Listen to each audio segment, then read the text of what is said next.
Hello everyone, my name is Arz Khan and welcome to H K Analytica. आज हम fourth lecture पढ़ेंगे cold war series के ऊपर। मैंने ऑलरेडी 3 लेक्चर्स अपलोड किए हुए कोल्ड वॉर सीरीज़ के ऊपर। अगर आपने वो लेक्चर्स नहीं देखे तो आप चैनल के प्लेलिस्ट में जाके वो लेक्चर्स देख सकते हो। ये मेरा फोर्थ लेक्चर है कोल्ड वॉर सीरीज़ के ऊपर। फोर्थ लेक्चर में हम स्विस कैनाल क्राइसिस पढ़ेंगे। स्विस कैनाल क्राइसिस 29 अक्टूबर 1956 को स्टार्ट हुआ और ये नवंबर 7 1956 तक चला।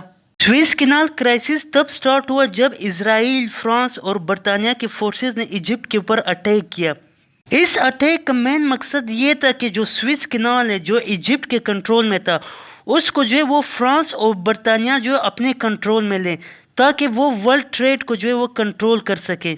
स्विस कैनाल पहले फ्रांस और बरतानिया के कंट्रोल में था, लेकिन जब इजिप्ट का नया प्रेसिडेंट जमाल अब्दुल नासर वो इलेक्ट हुआ है इजिप्ट का न्यू प्रेसिडेंट, तो उन्होंने स्विस कैनाल को जो नेशनलाइज किया। जमाल अब्दुल नासर ने स्विस कैनाल को जो है वो गवर्नमेंट कंट्रोल में लिया। जमाल अब्दुल नासर ने जैसे स्विस कैनाल को जो है वो नेशनलाइज किया तो ये बात बरतानिया और फ्रांस को जो है वो अच्छी नहीं लगी। फ्रांस और बरतानिया ने इजराइल के साथ एक प्लान बनाया कि आप इजिप्ट का सिनाई पेनिनसुला के ऊपर अटैक करें। फिर उसके बाद फ्रांस और बरतानिया एक वार्निंग इशू करेंगे कि इजिप्ट और इजराइल दोनों अपनी अपनी फोर्सेस को जो है वो पीछे की तरफ धकेले। और ये बात ऑब्वियस है कि जो इजिप्ट जो है ये बात नहीं मानेगा कि वो अपनी फोर्सेस को जो है पीछे हटाए, क्योंकि इजराइल जो है उन्होंने सिनाई पेनिनसुला के ऊपर अटैक किया तो इजिप्ट किस तरह अपनी आर्मी को जो है पीछे की तरफ धकेले, ये इजिप्ट के लिए जो है इम्पॉसिबल है। तो फिर बरतानिया और फ्रांस को एक जवाब मिल जाएगा कि इजिप्ट ने जो है वो बरतानिया और फ्रांस की इस वार्निंग को एक्सेप्ट नहीं किया। फिर उसके बाद बरतानिया और फ्रांस भी इस वार में कूद पड़ेंगे और वैसा ही हुआ जैसे बरतानिया, फ्रांस और इजराइल ने प्लान बनाया था वैसा ही हुआ। इजिप्ट ने जो है वो बरतानिया और फ्रांस की वार्निंग को एक्सेप्ट नहीं किया और फिर उसके बाद बरतानिया और फ्रांस भी ऑफिशियली जो है उन्होंने इजिप्ट के ऊपर अटैक किया। ये है स्विस क्राइसिस का बैकग्राउंड और अब हम इसको जो है वो डिटेल में पढ़ेंगे इस क्राइसिस को। सबसे पहले हम स्विस कैनाल के जो है वो मैप को जो है वो स्टडी करेंगे। स्विस कैनाल मैप जो है वो रेड सी और मेडिटेरियन सी को जो है वो आपस में कनेक्ट करती है। कैनाल तो आपको पता ही होगा कि ये एक नैरो स्ट्रिप ऑफ वाटर होती है जो 2 इनलार्ज बॉडीज ऑफ वाटर को आपस में कनेक्ट करती है और ये मैन मेड होती है, यानी इंसान इसको खुद कंस्ट्रक्ट करता है।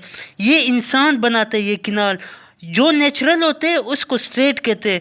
स्ट्रेट भी जो है वो 2 इनलार्ज बॉडीज ऑफ वाटर को जो है कनेक्ट करती है, लेकिन स्ट्रेट और कैनाल में फ़र्क ये है कि स्ट्रेट जो है वो नेचुरल होती है, कैनाल जो होती है वो मैन मेड होती है, यानी वो इंसान खुद बनाता है। एशिया और यूरोप की जितनी भी ट्रेड है वो स्विस कैनाल के थ्रू ही होता है और ये आज भी फंक्शनल है। स्विस कैनाल को 1858 में the universal Swiss ship canal company ने कंस्ट्रक्ट किया।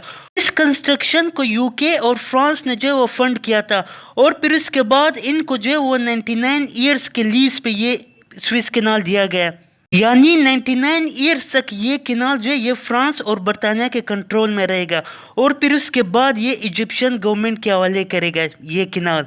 ये एग्रीमेंट हुई थी बरतानिया, फ्रांस और इजिप्ट के दरमियान। स्विस कैनाल को 1869 में इंटरनेशनल ट्रेड के लिए ओपन किया गया। 1858 में कंस्ट्रक्शन का काम स्टार्ट हुआ और 1869 में ये इंटरनेशनल ट्रेड के लिए ओपन किया गया। जैसे कि मैंने पहले बताया कि सबसे ज़्यादा शेयर बरतानिया और फ्रांस ओन करता था इस कंपनी का। ये कैनाल 2/3 ऑफ ऑयल कंट्रोल करता था यूरोप का। Swiss canal is one of the busiest canal in the world. जैसे कि मैंने पहले बताया कि यूरोप का 2/3 ऑयल जो है वो स्विस कैनाल से पास होता था। इसके अलावा दुनिया की बहुत सारी तिजारत भी स्विस कैनाल से होती थी और इन सब ट्रेड को जो है वो फ्रांस और बरतानिया कंट्रोल करता था। 1956 को जमाल अब्दुल नासर इजिप्ट का न्यू प्रेसिडेंट बना और जैसे ही वो प्रेसिडेंट बना उन्होंने स्विस कैनाल को नेशनलाइज किया। उन्होंने जिस कैनाल को जो है वो गवर्नमेंट के तहवील में लिया। इस नेशनलाइजेशन से पहले जो है वो फ्रांस और बरतानिया के कंट्रोल में था स्विस कैनाल। जैसे कि मैंने पहले बताया कि 1858 को स्विस कैनाल को जो है वो फ्रांस और बरतानिया ने कंस्ट्रक्ट किया था और उन्होंने इजिप्ट के साथ एक डील की कि वो 99 ईयर लीज के ऊपर जो है वो ये कैनाल लेगा। اب جب جمال عبد الناصر نیو پریزیڈنٹ بنا تو انہوں نے جو ہے وہ اس کنال کو نیشنلائز کیا. انہوں نے برطانیہ اور فرانس کو یہ کہا کہ اب ٹائم پورا ہو گیا 99 ایئرس کا، اب یہ ایجپٹ کے کنٹرول میں ہونا چاہیے. 26 جولائی 1956 کو ایجپٹ کا جو پریزیڈنٹ ہے جمال عبد الناصر، انہوں نے یہ اناؤنسمنٹ کی کہ اب سوئس کنال جو ہے وہ ایجپٹ کے کنٹرول میں ہوگا.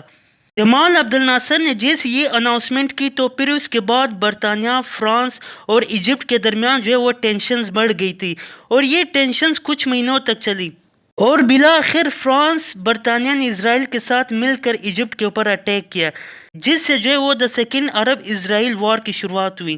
اب آپ کو پتہ چل گیا ہوگا کہ برطانیہ، فرانس اور اسرائیل نے ایجپٹ کے اوپر اٹیک کیوں کیا، due to Jamal nationalization of Suez canal. یہی مین ریزن تھا جس کی وجہ سے برطانیہ، فرانس اور اسرائیل نے جو مل کے ایجپٹ کے اوپر اٹیک کیا، کیونکہ میں نے پہلے بتایا کہ یہ کنال 2/3 آف آئل جو ہے وہ یورپ کا جو ہے کنٹرول کرتا تھا، اور اس کے علاوہ یورپ کا بہت سارا ٹریڈ بھی اس کنال سے گزرتا تھا، اور یہ بات برطانیہ اور فرانس کے لیے جو ہے وہ امپاسبل تھی کہ وہ اس کنال کو چھوڑ سکیں. اسرائیل نے جیسے ہی اٹیک کیا ایجپٹ کے اوپر، اس کے کچھ دن بعد جو ہے فرانس اور برطانیہ نے بھی اپنا پیرا ٹروپرز جو ہے وہ ایجپٹ کے جو سینائی پیننسولا ہے وہاں پہ بھیج دی، اور یہاں سے جو ہے وہ سوئس کنال کرائسس کی شروعات ہوئی.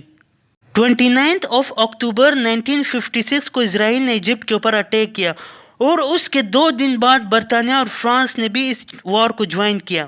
جیسے ہی اسرائیل، فرانس اور برطانیہ نے ایجپٹ کے اوپر اٹیک کیا تو دوسری طرف سوویت یونین نے کھل کے ایجپٹ کا ساتھ دیا. انہوں نے بہت سارا اسلحہ جو ہے وہ ایجپٹ کو بھیجا چیکوسلوواکیہ کے تھرو، تاکہ وہ اسرائیل، فرانس اور برطانیہ کے اس اٹیک کو کاؤنٹر کر سکے. اس کے علاوہ سوویت یونین نے وارن کیا برطانیہ اور فرانس کو کہ اگر انہوں نے ایجپٹ سے اپنی آرمی نہیں نکالی تو وہ نیوکلیر اٹیک کر سکتا ہے برطانیہ اور فرانس کے اوپر. یہاں سے جو وہ ٹینشنز بڑھ گئی تھی برطانیہ، فرانس اور سوویت یونین کے درمیان. دوسری طرف امریکہ کا جو پریزیڈنٹ تھا ایزن ہاور، انہوں نے سوویت یونین کو یہ کہا کہ وہ ایسی ریکلس باتیں نہ کریں نیوکلیر وار کی، کیونکہ اس سے جو ہے وہ ٹینشنز اور بڑھ جائیں گی. اور انہوں نے اس وقت جو پرائم منسٹر تھا نکیتا کروشچیو، ان کو یہ کہا کہ آپ جو ہے وہ ڈائریکٹ انٹرونشن سے جو ہے وہ گریز کریں. امریکہ کا جو پریزیڈنٹ تھا ایزن ہاور، وہ اسرائیل، فرانس اور برطانیہ کے اس اٹیک کے حق میں نہیں تھے، اور انہوں نے جو ہے وہ ایک وارننگ جاری کی برطانیہ، فرانس اور اسرائیل کے لیے کہ وہ اپنی ملٹریز کو پیچھے کی طرف دھکیلیں، وہ اپنی ملٹریز کو ایجپٹ سے نکالے، کیونکہ اس سے جو ہے وہ ٹینشنز اور بڑھ جائیں گی سوویت یونین اور ویسٹرن کنٹریز کے درمیان، پرٹیکولرلی یو ایس اے. بالآخر ایجپٹ وکٹوریس رہا اس وار میں. فرانس، برطانیہ اور اسرائیل نے اپنی ٹروپس کو جو ہے وہ ایجپٹ سے نکالا لیٹ 1956 اور ارلی 1957 کو. This is one of the most important event in cold war. اس کے بعد جمال عبد الناصر جو ہے بہت پاپولر لیڈر بن گیا ایجپٹ کا، وہ بہت فیمس ہوا ایجپٹ کے اندر اور پوری دنیا میں اس سیکنڈ عرب اسرائیل وار کے بعد.